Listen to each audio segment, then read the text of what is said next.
He joins us now on the Harbor One hotline, the great Rob Ninkovich from ESPN. Hello, Rob. What's up, guys? 9 o'clock is the bathroom time, so I'm good. It's 8:26. Right. We're good to go. Sorry, I was in the car shop. I'm getting, my buddy Andrew, I was talking to him for a minute, got sidetracked, but now I'm here. I am here to talk with you lovely people. How many cars you got now?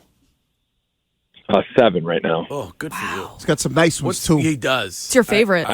What is your my favorite is my grandpa's truck. It's a 1997 GMC Yukon GT two-door. Wiggy, you remember them? Mm-hmm. Yep. The 2 doors? Yeah, so that was, he passed away a few years ago, so I redid it, repainted it. I liked it. I enjoy that. It's a nice hobby. And then, I look for the stuff that they're not going to make anymore. So like the 2019 ZR1 Corvette manual transmission, they're done making them, so they've gone up in value. I look for this value stuff. Yeah, good.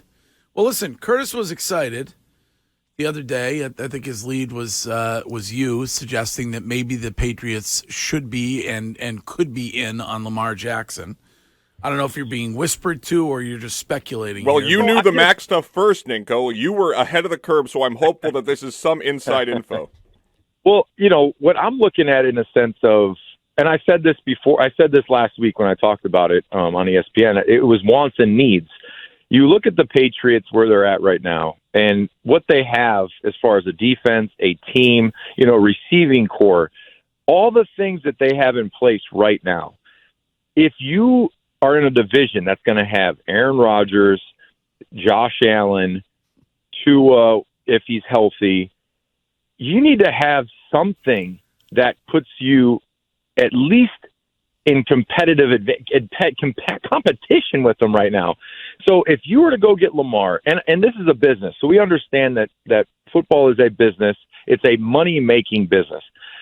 I would assume that if you paid Lamar a contract that was similar to, I don't want to say fully guaranteed, but something where he was accepting of and wanted to come and play here for, you would make it back quickly. I mean, think about the fan base in general. Everyone would want a Lamar jersey. And then think about everybody else that doesn't like the Patriots. They love Lamar. They would be Patriot fans. So I think about a mobile quarterback, how hard that is to defend. If we have an average, say you have an average group of receivers with Lamar, that makes them extraordinary receivers because you can't cover them. You can't cover the receivers because Lamar isn't a guy that's going to be in the pocket. He's going to extend the play. Your receiver uncovers. Boom, big plays. And then you have a good running game. So I was just thinking of a sense of Lamar's available. He's got the non-exclusive. If you really wanted to, you could go. If you could get that deal done and bring him here, what does that do for this team? It puts them over. It puts them in contention to win a championship. It has to be. It's got to be close to $200 million though, because Baltimore still have the right to match, right? Yeah. I bet it's going to be somewhere between. Didn't they already offer? What was their offer? That 133. It was 130. Yeah, 130. So it's got to be like 175 or something. I bet you if you offered him anywhere between 180 and 200, I bet you ultimately that's what's going to get it done because that's the going rate on the quarterback. And Ninko, if a team doesn't do that, and as a team that is a playoff bubble team that has the is looking to instantly get back into it, i.e. the Patriots, if they don't do it, I think that's doing a disservice to your organization and to us as fans to know that you're not willing to do that to change the trajectory of your franchise. Well, and then Wiggy, I would say it to attempt, at least attempt to try and get a guy like that, because if the Patriots were able to land him, I think it would be the biggest free agent signing they ever had ever. That would be a franchise-altering signing to where it automatically brings you the juice. So you say New England Patriots, Lamar Jackson, Bill Belichick, what do you think? Really good, unstoppable. So, and then I also said the needs and the wants. Needs are necessary for life. A want is it improves your quality of life. Mac Jones, we don't really know what do we have? The first year, playoff, okay, great rookie season. Second year, we had a terrible season last year. We all understand that. So what is he in year 3? We don't know. It's a big question mark. So, I mean, I'm not ready to give up, and I'm not ready to say that Mac is a guy that you can't win with, but Lamar's available. So what do? You try and get that guy.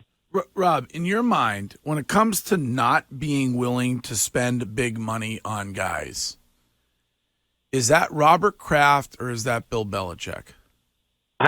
Honestly, I have no idea. I don't sit in those rooms or in the meetings and go over contracts. But I look at what they've paid people in the past. They have paid guys. I mean, they just traded away a tight end. They just paid a ton of money to,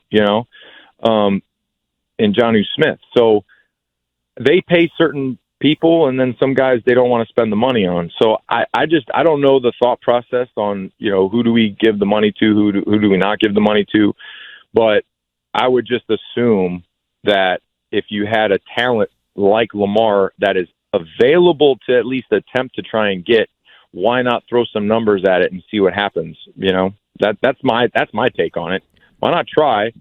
If he says no or the team matches, all right, well, it didn't work out, Nick, what do you think of Belichick and Mac's relationship today? Obviously it was up and down this past season. We've been over it. And then at the end of the year, Belichick says that Mac is, quote, a quarterback that can play in the NFL, unquote.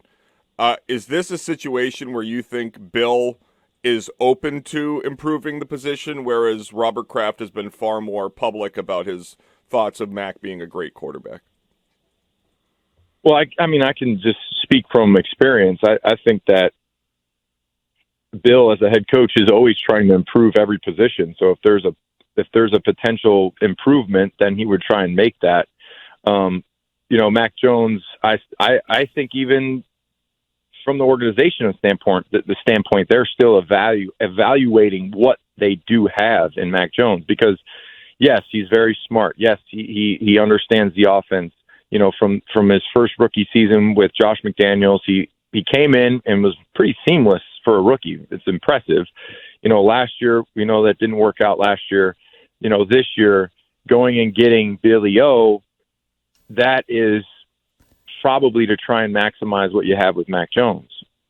So, the way Bill had the interview and talked about Mac, I don't know how to read that. I mean, Bill says stuff all the time, and you're just like, what? But at the end of the day, I think Bill is always looking to improve the team.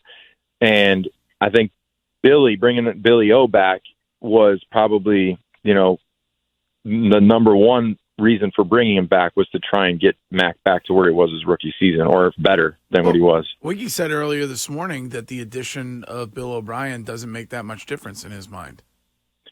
So I think it does, in a sense of Billy O, has been a head coach, has led a team before. He's a good offensive mind. He's not a pushover. Like, he's a guy that's he's gonna yell at people when they need to be yelled at, which I like. I mean, I like those type of coaches who everyone remembers Billy O and Tom, screaming at each other nose to nose. I enjoy that. Like, I kind of like cackle to the side when that happens, like everyone does. But I think it would be good for Mac Jones to get a guy like Billy O in his corner and, kind of hit the reset button for year 3. Rob, there are still people out there who are saying, I don't want Lamar. Lamar can't stay healthy. What do you say to those people? I think they're crazy, because Lamar is 26 years old. Now, the only thing that I would be nervous is, he did have a PCL injury, which PCLs are, I don't know, they can be troublesome depending on how his recovery has gone. But as far as his health, you would have a backfield in place to where you want to run the football. It's not just all on him. So in years past, you think about the Ravens, it was basically the year that he had the MVP season, he had a great running game, and then he was able to mix it up with his tight ends and the running game with himself, with his feet. Then those guys went away. They had no running game. It was all on him. So he took a beating. So, you look at what the roster is with the Patriots. They have Stevenson. They have a really good running game. I think their offensive line is going to be improved this year. So being able to hand the ball off and having some balance offensively takes a little bit of the load off of Lamar. and those hits, because he has taken, a good amount of hits the last 3 years, I'm not worried about it. I think that especially if he leaves and goes somewhere else, he is going to be on like a revenge like no other tour, because I'm sure he feels a little, I guess I would be a little bit offended that nobody has given me the respect that I deserve because I'm an MVP player. I think that he would be a great addition and would win a lot of football games here. Rob, I know we talk about the relationship between Bill and Mac, but I think there's a bigger, maybe problem viewing between Bill and Robert. We heard Bill Belichick talk about how they've been, 27th in league in cash spending for the past 3 years. We heard Kraft talk about Mac's a great guy. He's the guy. Kendrick Bourne last year went to Robert Kraft about playing time. Do you see? Yeah, right. Do you see? Because I believe if they have another bad year where they don't make the playoffs, and let's say they only win 8 games, I think there's a chance that we see Bill Belichick go someplace else and coach the remainder of his coaching career for an owner that's willing to let him do whatever he wants with the money and let him run the team how he wants to run it. Well, I think Bill has a lot of juice left in the tank. I don't see him only having a year or two. I think Bill's going to continue to coach. He still looks good. He's still running around. He's still, getting his workouts in with Moses. So I like the way that you look at this, I guess, the coaching, the way that this whole coaching thing is shaping out. I think Bill, if he wanted to go somewhere, anyone would say, I want Bill Belichick as my head coach. So he has definitely options to go because he's Bill Belichick. He's a Hall of Fame head coach. So in between him and Kraft, I don't know. I have no idea, behind closed doors on how that works. All I know is at this point right now, I'm a fan. I used to play there. Now I'm on the outside, and I'm just a fan looking at the way that the team has been the last 3 years. You want to just see something that pushes them in the direction to compete with Buffalo, the Jets, Miami. That's what you want to see, because in the division, we all know it's about the division. So the Jets, they're going to get Aaron Rodgers. We don't know if that's not a done deal yet, but pretty much they're going to get Aaron Rodgers. Yeah. The Bills, they got Josh Allen. We need to start making some moves here to be competitive with those teams. Text for you, Rob Ninkovich, on the Subaru of New England text line. Find your authorized Subaru retailer at SubaruofNewEngland.com. I know how Scheim and Wiggy feel about this, but Texter says, does Rob think that Lamar Jackson quit on his team last year? No, I think that Lamar had an injury, and he had to make sure that was not going to affect his future career. Knee injuries are kind of funny. I've had a bunch of them, and when you're pushed in a position that you have to play on an injury, especially a knee injury that's not completely, you're not confident in, that's when you have real risk of hurting yourself for your career. So, I've played on grade 3 torn MCLs. I've played on PCL tears. I've played with a brace on. I've played with it sucks because you don't have that. You don't have the confidence. And if you don't have confidence when you're on a football field, that's when you can get hurt even more. So last year, I don't hold that against Lamar at all. Him making sure that his body is good to go. You look at that team last year, they had a bunch of holes. So I think Lamar would have made them more competitive at the end, but I don't think it would have sent them to the Super Bowl. Well, I mean, if the Patriots aren't in on Lamar Jackson, maybe they'll be in on Cam Newton, who will be heading to the Auburn Pro Day today. No comment. Run it back. They're also Wiggy was against all my takes on Cam Newton, but that worked out well here. I guess. This is somewhat. I think it's somewhat of an insult to Cam, but they're also doing Duck Hunting Day at Auburn today. I feel like that's a little bit an insult when it comes to the men's. I would say this: if Andy Dalton is still a backup quarterback somewhere, Cam Newton should be in the NFL. I agree with that.